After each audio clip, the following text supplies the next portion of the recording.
Combat, proximité, mission. Choisis la vie.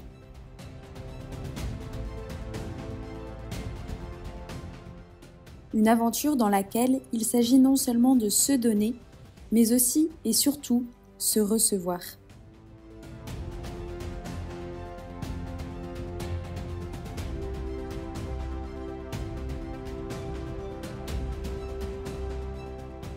Comme un prince.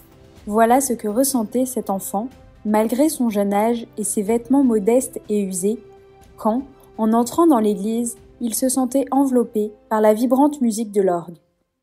J'avais l'impression qu'il nous saluait, mes petits camarades et moi, comme si nous étions des princes. Voilà ce qu'il dirait bien des années après, en se rappelant son enfance à Canal d'Agordo, un village minuscule au nord de l'Italie. C'est dans cette expérience enfantine qu'Albino Luciani situait le début d'une vague intuition qui deviendrait ensuite une certitude absolue. L'Église catholique n'est pas seulement grande, elle fait également grandir les petits. Choisis la vie. Ces lignes du bienheureux Jean-Paul Ier évoquent naturellement celles de Sainte Marie dans le Magnificat. Le mot qui ouvre le chant de notre mère signifie rendre grand, chanter la grandeur de quelqu'un. Marie exalte Dieu parce qu'il rend grand les petits. Déployant la force de son bras, il a dispersé les superbes. Il a renversé les puissants de leur trône et il a élevé les humbles. Il a comblé de biens les affamés et renvoyé les riches les mains vides. Évangile de Saint Luc au chapitre 1. Outre ce chant de Marie, Saint Luc nous a transmis également un épanchement du cœur du Seigneur que nous pourrions appeler, d'une certaine façon, le Magnificat de Jésus. Comme sa mère à Aïn Karim, quand elle le portait dans son sein, Jésus se remplit alors de joie dans l'Esprit Saint en voyant comment Dieu se tourne vers les petits. Je te loue, Père, Seigneur du ciel et de la terre, parce que tu as caché ces choses aux sages et aux gens intelligents, et que tu les as révélées aux tout-petits. Oui, Père, parce que cela t'a semblé bon. Tu m'as été remis par mon Père, et nul ne connaît le Fils si ce n'est le Père. Et personne ne connaît le Père si ce n'est le Fils, et celui à qui le Fils veut le révéler. Évangile de Saint Luc, chapitre 10. Mais qu'a-t-il été donné aux petits de découvrir ? À commencer par Marie et Joseph, et en continuant avec les apôtres et les femmes qui accompagnaient le Seigneur, et jusqu'à tant de chrétiens tout au long de 20 siècles, en quoi consiste cette révélation faite aux humbles ? Qu'est-ce qui les rend grands ? Un passage du Deutéronome peut nous apporter une première réponse. Le Seigneur parle au cœur de son peuple sur un ton à la fois solennel et tendre. Aujourd'hui, je prends à témoin contre vous le ciel et la terre. Je mets devant vous la vie et la mort, la bénédiction et la malédiction. Choisis donc la vie, afin que toi et tes descendants, vous viviez en aimant le Seigneur ton Dieu, en écoutant sa voix et en t'attachant à lui, parce qu'il est ta vie et le prolongement de tes jours sur la terre que le Seigneur avait promise à tes pères Abraham, Isaac et Jacob. Deutéronome chapitre 30. L'alternance du vous et du tu semble vouloir nous montrer que le Seigneur ne parle pas simplement à son peuple en général. Il parle à chacun et à chacune parce que le choix de la vie se décide dans le cœur de chacune de ses créatures. La vie, c'est ainsi, avec des majuscules, que l'écrivait saint José Maria quand il se référait à la grâce et au paradis, à la vie avec Dieu, ici sur la terre et ensuite au ciel. Il est émouvant de relire ces paroles du mois de juin 1975, peu de jours avant qu'il n'aille au ciel. Nous sommes tous la vie même du Christ, et il y a tant à faire dans le monde. Nous allons demander au Seigneur, toujours, qu'il nous aide tous à rester fidèles, à continuer notre tâche, à vivre cette vie avec une majuscule, car elle seule vaut la peine. L'autre ne vaut pas la peine. L'autre disparaît comme l'eau coule dans nos mains. Elle s'échappe. Par contre, cette autre vie. Choisis la vie. C'est avec ces paroles fortes du Deutéronome et leurs 1000 échos dans l'Évangile que le Seigneur nous dit, à chacun d'entre nous, Rends-toi compte que je t'ai créé pour que tu vives, pour que tu sois heureux. Vas-tu me choisir? Vas-tu choisir la vie? Voilà ce qu'ont découvert et ce qu'ont choisi les petits. Ils savent que tout le désir infini de vivre qu'ils portent en eux a sa source et son aboutissement en Dieu. Et ils ne veulent rien d'autre. Ils ont compris que triompher dans la vie, réussir sa vie, c'est se laisser inonder par l'amour de Dieu et le distribuer ensuite à pleine main. Au sujet de Marie, la sœur de Marthe, le Seigneur dira qu'elle a choisi la meilleure part et qu'elle ne lui sera pas enlevée. Et il réconfortera ses disciples dans le même sens. Ne craignez pas, petit troupeau, car votre Père a jugé bon de vous donner le royaume. Les petits vivent de Dieu, c'est ce qui les rend grands, et c'est cela la sainteté. Vivre de Dieu et à partir de Dieu, vivre pour les autres. La sainteté, c'est se donner, mais c'est encore plus se recevoir. Quand on considère la vie des saints, les petits qui ont choisi la vie, il n'est pas rare de faire ressortir ce que cette sainteté a supposé de renoncement, de lutte, d'abaissement. C'est clair, le saint affronte nécessairement de nombreuses forces adverses. Jésus nous a préparé le chemin et nous a avertis du fait que cela arriverait. Dans le monde, vous aurez beaucoup de souffrances. S'ils m'ont persécuté, vous aussi, ils vous persécuteront. Satan vous a réclamé pour vous passer au crible comme le blé. Il ne reste, en fin de compte, pas de place pour une vision facile de la vie chrétienne. Il est vrai qu'aucune autre forme de vie sur terre n'est facile non plus. Il faut toujours se sacrifier, renoncer, lutter pour diverses causes plus ou moins élevées.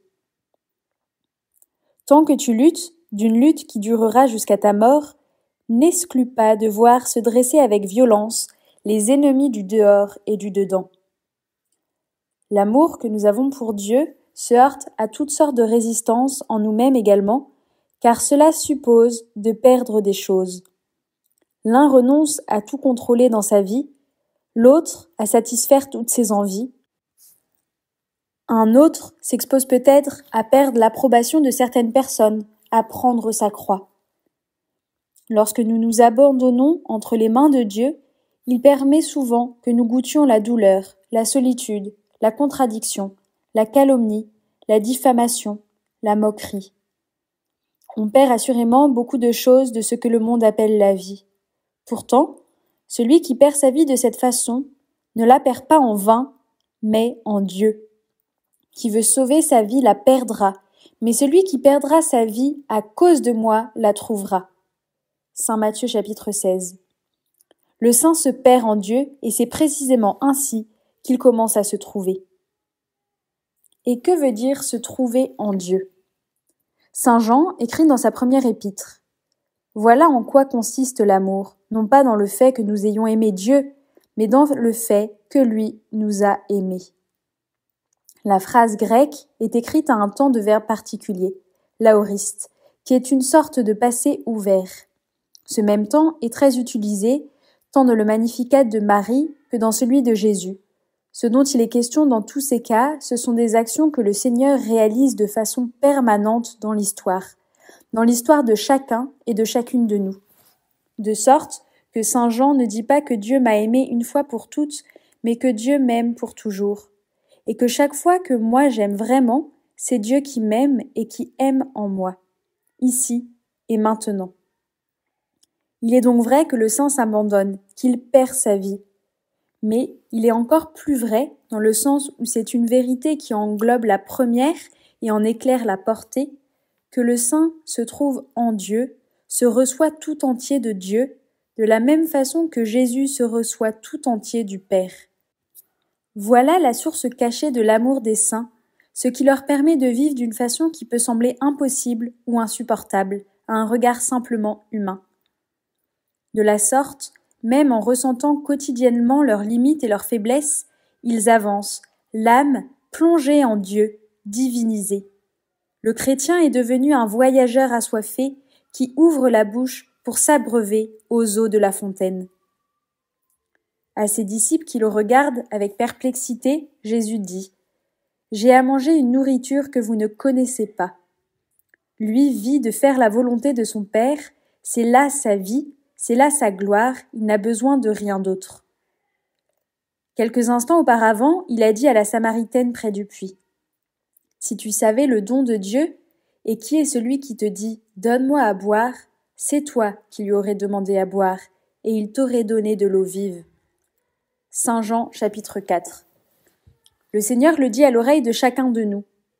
Si tu connaissais le don de Dieu, si tu te rendais compte de ce que je veux te donner, ce ne serait pas moi qui te demanderais une gorgée d'eau, ce ne serait pas moi qui te demanderais ton temps, ta force, ta patience, ta lutte. C'est toi qui me demanderais, Seigneur, de quoi as-tu besoin?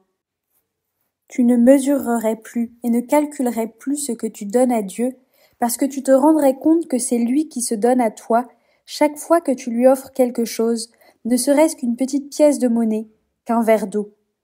Chaque fois, c'est tout un Dieu qui se donne à toi.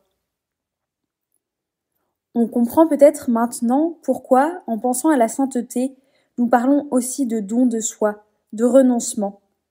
C'est parce qu'il existe en nous une résistance. Le monde est blessé, les relations sont blessées parce que les cœurs le sont. Mais cette résistance, bien réelle, tend à faiblir dans la mesure où nous sommes unis à Dieu. L'effort pour se donner une fois et encore une fois ne disparaît pas, mais il se fond dans le don de nous-mêmes avec l'amour infini qui nous embrase. Les hommes et les femmes de Dieu vivent dans un mélange paradoxal de béatitude et de douleur, comme Jésus sur la croix. Ils sentent profondément qu'ils reçoivent plus qu'ils ne donnent. Leur âme se sent et se sait aussi sous le regard aimant de Dieu à tout instant. Comme Sainte Marie, ils savent que Dieu est en train de faire de grandes choses en eux. Ils savent que celui qui aime en eux est celui qui aime toujours en premier, celui qui est la source de leur amour. En fin de compte, la sainteté consiste à entrer et à rester dans ce courant trinitaire d'amour, qui a son origine dans le Père et qui nous parvient à travers Jésus, le bien-aimé, le préféré. De même que le Père m'a aimé, moi aussi je vous ai aimé, demeurez dans mon amour. Et cet amour du Père et de Jésus dans lequel nous voulons demeurer, c'est l'Esprit Saint. C'est pourquoi nous l'appelons le sanctificateur et le donneur de vie. Et les saints de Dieu. Oh, chacun des saints est un chef-d'œuvre de la grâce de l'Esprit Saint. Combat, proximité, mission. Ces quelques repères délimitent les axes principaux de la série qui commence maintenant. Les chapitres qui la composent offrent différentes perspectives au sujet de ce chemin vers la sainteté, sur lesquels Dieu veut que nous soyons tous, chacun à sa façon. À droite, à gauche, en zigzag, à pied, à cheval. Les axes de la série se résument en 3 mots qui définissent aussi les lignes maîtresses du Notre Père. Combat, proximité, mission. Bien que les 3 mots traversent la série du début à la fin, puisqu'ils sont toujours présents sur le chemin vers Dieu, il est bon de se demander un instant pourquoi ils sont dans cet ordre. Surtout si nous considérons que ce qui est fondamental, c'est l'amour qu'il a pour nous. Penser qu'il serait possible de vivre de Dieu sans rencontrer de résistance, en nous et en dehors de nous, serait bien naïf. Bien que ce ne soit pas là le moteur secret du chemin vers la sainteté, ni le plus souvent son point de départ, la lutte ne tarde pas à se manifester. Mon fils, si tu te fais proche de Dieu pour le servir, prépare-toi aux épreuves. Aie un cœur droit, sois ferme et n'aie pas d'angoisse face à l'adversité. L'épreuve, la tentation, le combat sont inévitables dans un monde blessé par le péché. Le royaume des cieux souffre de violence et les violents s'en emparent. Le fait de commencer à réfléchir à partir de cette perspective permet de s'écarter d'une vision trop candide et simpliste du chemin vers le ciel. Toutefois, il serait aussi ingénu et superficiel de penser que la sainteté réside avant tout dans cette lutte. La sainteté consiste à vivre de Dieu, à lui permettre de vivre en moi. Dieu est continuellement près de nous, et il est là comme un Père aimant. Il aime chacun de nous plus que toutes les mères du monde ne peuvent aimer leurs enfants. Il nous aide, nous inspire, nous bénit et nous pardonne. Cette proximité, qui fait que nous sommes écoutés dans la prière et à tout moment, Dieu nous l'a fait sentir également à travers nos frères dans la foi. L'amitié, l'accompagnement spirituel, les sacrements. Un chrétien se sait toujours accompagné de près, par Dieu et par ses frères. Il sait qu'il est toujours chez lui. Et c'est ce qui le rapproche des autres, pour leur donner à eux aussi cette chaleur du foyer qu'il reçoit en permanence. La bienheureuse Guadeloupe l'a vécu ainsi comme tant d'autres. La certitude qu'elle avait de la proximité de Dieu, de son amour pour elle, la remplissait de simplicité et de sérénité, lui ôtait toute peur de ses erreurs et de ses défauts, et la faisait toujours aller de l'avant, cherchant en tout à aimer Dieu et autrui. Le chemin vers la sainteté n'est donc pas un chemin solitaire, ce n'est pas non plus un projet de salut individuel. Tout dans la vie d'un chrétien parle de relations, de famille.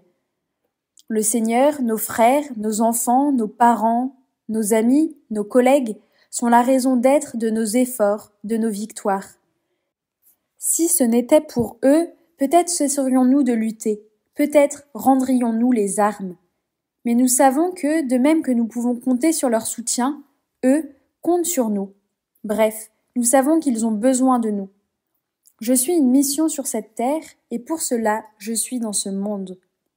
Je dois reconnaître que je suis comme marquée au feu par cette mission, afin d'éclairer, de bénir, de vivifier, de soulager, de guérir, de libérer. C'est de cette façon que les saints ont vécu, de Dieu et pour Dieu, des autres et pour les autres. Lorsque Saint José Maria pensait au but de notre voyage, il imaginait le moment où toute la grandeur de Dieu, toute la sagesse de Dieu et toute la beauté de Dieu, toute la vibration, toute la couleur, toute l'harmonie se rassembleraient dans ce petit vase d'argile que nous sommes, chacun de nous. Et il se mettait de côté, imaginant ses enfants encore plus haut. J'ai une faiblesse, c'est que je vous aime beaucoup. Je pense que mon ciel va consister à me faufiler par une petite porte et à me mettre dans un coin pour contempler et aimer la très sainte Trinité. Et de là, bien caché, à voir au paradis mes filles et mes fils, tout là-haut, très près de Dieu.